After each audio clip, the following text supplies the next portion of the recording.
Hey YouTubers, Texas native back here with a couple of knives I wanted to share with you. These were inspired by the movie Last of the Dogmen. The main character carried a small, well, it's not small, but a camp knife, a small bowie, I guess you could say. Uh, this knife is just a replica of the one that I saw in the movie. The knife in the movie's significant to the character, but it's not shown very much. There's one picture I could find of it on Google, and there's another picture I could find of it.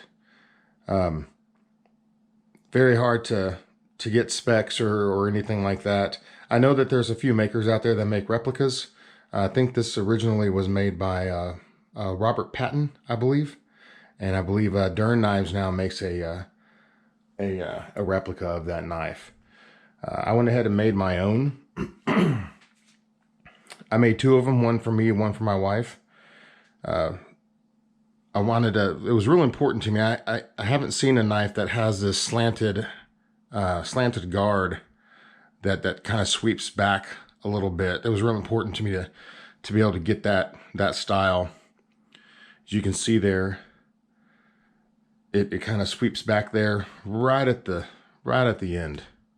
I really wanted to capture that, and me and my buddy did a good job in making these. My wife's actually came out a little bit better, really a little bit more the way I wanted mine, but that's okay. She thinks that's on purpose.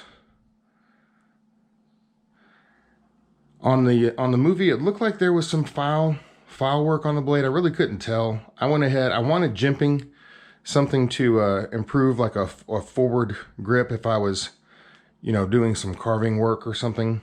Jimping wouldn't have looked good on here, so I opted for file work all the way around.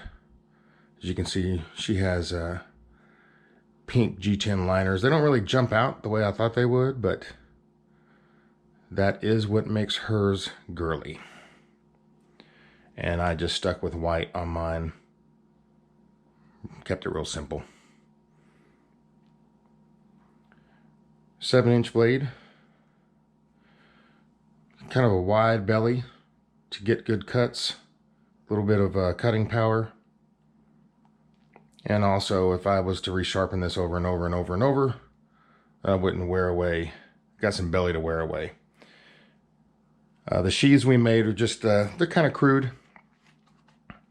We just punched them together real quickly. They're fully functional. They're going to work well. Got that quiet stud on it. And on the back, we opted for a snap because once you pull this, you can flip it out of the way to keep it from getting cut. And in case you do cut it, you can just pop it off, make a new strap instead of a whole new sheath, pop it on, and you're ready to rock and roll. These were just covered in beeswax. Kind of melted it in with a heat gun on low, all into the stitching, and then kind of burn assist with just a wooden dowel. Like I said, a little crude, but it's okay, functional, and it's water resistant.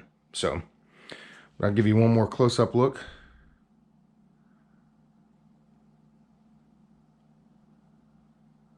That quilted maple just came out absolutely gorgeous. 52 100 steel.